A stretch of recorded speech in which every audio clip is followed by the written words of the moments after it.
অৰুণোদয় আঁচনিৰ নতুন এটা আপডেট লৈ আহিছোঁ। সেইটো আপডেট হ'ল আপোনালোকে যদি এইবাৰ অৰুণোদয় আঁচনি 3.0ত নতুনকৈ এপ্লিকেশ্যন কৰিছে আৰু আপোনালোকে এতিয়ালৈকে অৰুণোদয় আঁচনি লাভ কৰা নাই, তেনেহ'লে কিন্তু আপোনালোকে ফাৰ্ষ্ট অৰুণোদয় আঁচনিৰ লিষ্টটো চেক কৰিব লাগিব।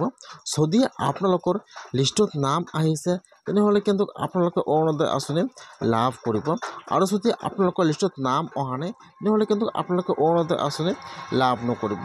এতিয়া যিসকলে এইবাৰ অৰুণোদয় আঁচনি 3.0ত নতুনকৈ এপ্লিকেশ্যন কৰিলে, কেনেকৈ আপোনালোকে অৰুণোদয় আঁচনিৰ লিষ্টটো চেক কৰিব যে আপোনালোকৰ লিষ্টত নামটো আহিছে নে অহা নাই, আৰু আপোনালোকে কিমান তাৰিখে অৰুণোদয় আঁচনিৰ পইচা লাভ কৰিব।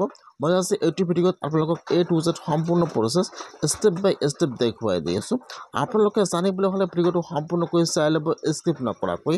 যিসকলে এইবাৰ অৰুণোদয় আঁচনিৰ কাৰণে নতুনকৈ এপ্লিকেশ্যন কৰিলে বা আগৰ পৰা অৰুণোদয় আঁচনিৰ পইচা লাভ কৰি আছিল কিন্তু অহা মাহত অৰুণোদয় আঁচনিৰ পইচা একাউণ্টত সোমোৱা নাই, তেনেহ'লে কিন্তু আপোনালোকে ফাৰ্ষ্ট লিষ্টটো চেক কৰিব লাগিব যে আপোনালোকৰ লিষ্টত নামটো আহিছে নে অহা নাই।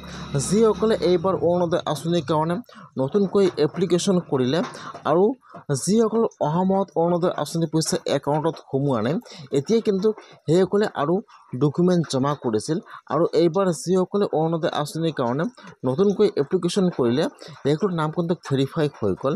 যদিহে আপোনালোকে এইবাৰ অৰুণোদয় আঁচনিৰ নতুনকৈ আবেদন কৰিছে তেনেহ'লে আপোনালোকে ফাৰ্ষ্ট লিষ্টটো চেক কৰক। আপোনালোকে আপোনাৰ পঞ্চায়তত যায়, যদি আপোনালোকৰ নামটো লিষ্টত আহিছে তেনেহ'লে কিন্তু আপোনালোকৰ একাউণ্টত অৰুণোদয় আঁচনিৰ পইচা সোমাই গৈছে।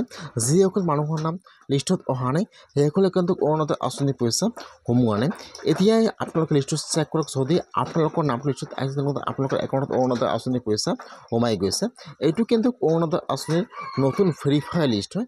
যিসকলে এইবাৰ আবেদন কৰিছিল বা যিসকলৰ একাউণ্টত অহা মাহত অৰুণোদয় আঁচনিৰ পইচা সোমোৱা নাই, এতিয়া কিন্তু সকলোৰে নাম এইটো লিষ্টত আছে আৰু কিন্তু সকলোৰে একাউণ্টত অৰুণোদয় আঁচনিৰ পইচা সোমাই গ'ল। আপোনালোকে আজি আপোনাৰ পঞ্চায়তত যায় লিষ্টটো চেক কৰক যে আপোনালোকৰ নামটো লিষ্টত আহিছে নে অহা নাই, এনেকৈ চেক কৰিব লাগে।